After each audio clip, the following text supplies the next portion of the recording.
But how many did you sell? Like actual like Wallet Ninja product, not like copycats. Probably around 5 million of them.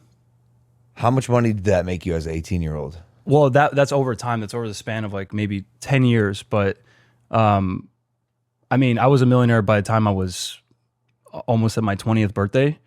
You know, I actually remember the exact moment I was taking a shit and I'm looking at my bank account and I see I have over $2 million. And I had like some like credit cards that I'd like taken out in my parents' name without them knowing. And I just was like sitting there. I was like, I guess I could pay it all off now. And I paid everything off and I still had over $2 million. And I was like, yo, I'm a multimillionaire. I came out and told my mom, like, yo, I'm a multimillionaire. But you know, that was also the downfall of that was like the moment in my life that really everything like collapsed and I had to like be destroyed in order to rebuild. Why? Because did you not spend the money appropriately, or like what happened? So you're 19 years old, you've got millions of dollars, and that's the only thing I ever wanted when I was a kid was to be a millionaire. Right? I thought that was like the life goal. You know, coming as an immigrant family, coming to this country, living on welfare until we're 14 years old. Just seeing the struggle, seeing how we can't afford things, like, you know, we can't pay for heat in our house, so we're like freezing. Yeah, because you guys moved from Russia as well. That's a crazy part of the story. Their parents moved here. I was born in America, but my family came from Russia. They came from Ukraine. So my family immigrated from Ukraine to Russia to America. But yeah, when you speak Russian? I speak fluent Russian, yeah. It's insane. Yeah, so does Eugene. When you guys start speaking Russian, it just say something in Russion. Prove it. Я тебя очень люблю, красавая рыбочка. Sexy. What do you say, Eugene? Don't worry about that. Bro, Eugene, what do you say? Someone will translate it for you in the comments and you'll know. Shall I be bricked up type shit? No. That's fire. Ты моя ягодка, ты моя очень хорошая сладкая рыбочка. Я хочу тебя в море выпустить, за тобой плыть. Yeah. Yo, what's he saying, bro? Someone in the comments is gonna have to translate that shit for sure. All right, so you speak Russian. You're all these things. Your parents are like, you know, they're hardworking Russian people. We're hardworking people, man. And you know, so you know, the only goal at that point as a kid is to not be poor. That is the only goal in my head, right? And you know, as young as I was like 10, 11 years old, I always had this fantasy of what my life would look like and the cars that I would drive and the house that I would live in. And, you know, it's interesting when you actually get that, especially at such a young age, you begin to kind of realize that, hey, I'm driving this Rolls Royce around Brooklyn and everyone's looking at me, but wait a minute, they're not looking at me. They're looking at the car. So now if I don't have the car, I don't feel complete when I go out. I can't go out without my car. If I'm not wearing my chain, if I'm not wearing my Rolex, I don't feel like I'm me. So now I realized this, I began to go through this like breakdown of I am becoming a slave to my possessions. People are looking at the things. They're not looking at me. They don't care about me. And that's when I kind of had this like collapse of my life where I wanted to just remove everything material. And this kind of spiraled into like my music career and like wanting to really just go broke for music and being willing to spend everything that I had because I felt like I had to sacrifice this thing that almost wasn't mine. And maybe that's a bit of like imposter syndrome, just like feeling like it wasn't me who made it, but I felt like I didn't make it for the right reasons. I felt like I didn't make it, like I just made it for the sake of money. And that made me feel empty. You made the Wallet Ninja for the sake of money? Yeah. Like you were chasing the bag. Chasing the bag. Even though ultimately you did deliver a product that many people found very useful. Absolutely. And I had made hundreds of things before that, before the Wallet Ninja took off. Yeah. But yeah, I mean, in retrospect, I was making it just because I'm like, I know this is going to click with people and I can make money off of this. I wasn't thinking, let me build a brand. Let me build something that's going to be impactful, that's going to last for generations. Ultimately, it probably did turn into that. Yeah. But honestly, the 17, 18-year-old me that was coming up with the Wallet Ninja was just strictly like, I'm tired of being broke. I need to do something that's going to. So now, yeah, sure. Now I've relived an entire life. And now I'm like, so what? Yeah. So what? But I had to go through that journey in order to, I don't want to say end back in a similar place because I'm not at a similar place at all.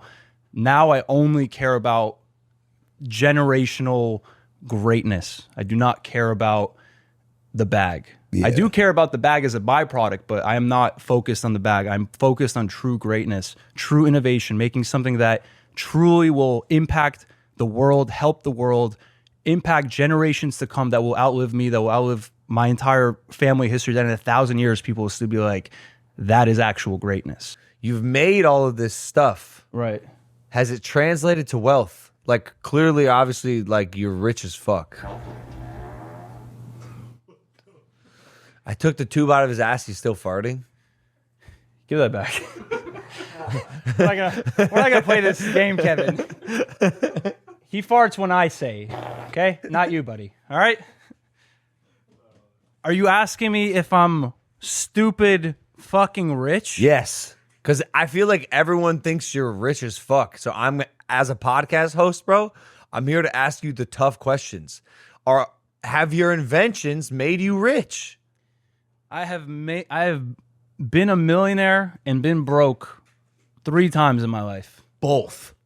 I have gone past multi-million to negative 3 different times. Yeah, actually negative? Hundreds of thousands in debt to up millions of dollars, to hundreds of thousands in debt to up millions of dollars. Bro, I lived an entire music career, multiple music careers as Franke in other worlds. I've spent millions of dollars, bro, over the past decade doing everything I wanted. I'm only back to working now. So I'm a billionaire inside here. The spirit is a trillionaire. I am very rich as a human being. But you know, financials, we're working on it right now. You know what I mean? But we're working on that right now. Do you think you figured it out this time? So here's the thing, bro. I went through a crisis in my life. I got too rich too fast. I was like a child star. You know, when a child actor becomes so famous and successful at such a young age with no direction of how to transition into adulthood, they end up crashing. And that is exactly what happened to me. I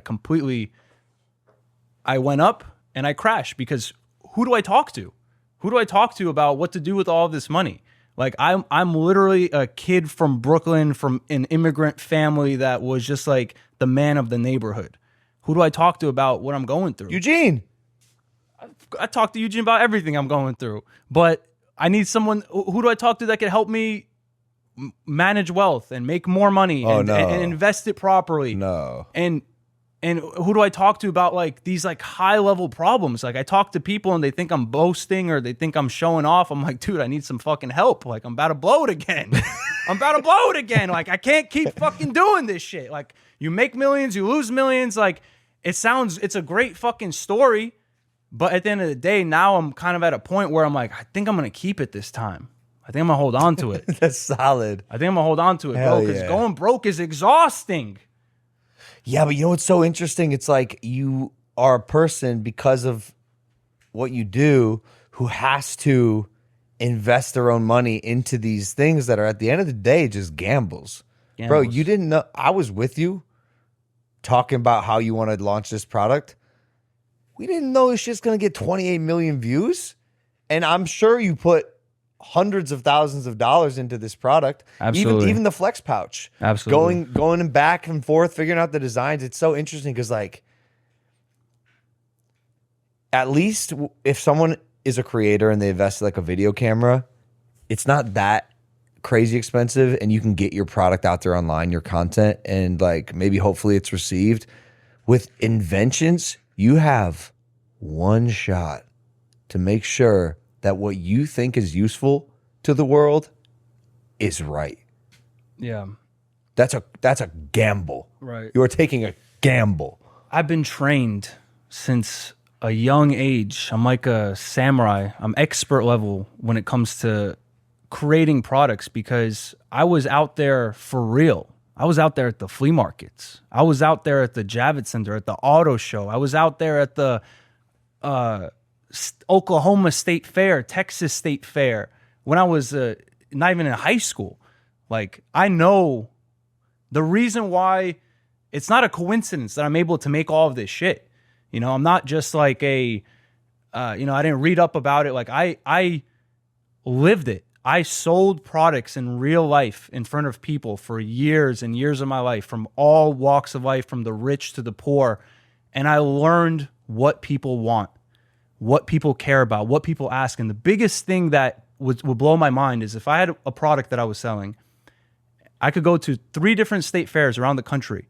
And for some reason, all of the people would ask me the same exact questions about that product. I was like, how did they ask the same thing? These are different demographics, different groups, but they would all boil down to just like a few questions.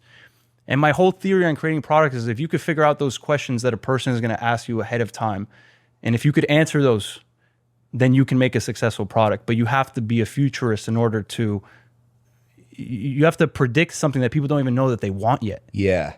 Yeah. And your products in particular seem to solve problems. They seem to become conveniences for people. Wallet Ninja. I don't have the tool for this thing right now. It's all stuff that I need. Everything I make is for me. You know, these are all things that I was going around in my life. I'm like, man, I wish I had a place to put my car key. I keep losing my car key. And this was born. Took 5 years, but I never gave up on the idea of like, hey, I want a stretchy pocket that can hold my car key. Hey there, Impulsive viewer. If you like that clip, check out another one just somewhere around this video screen.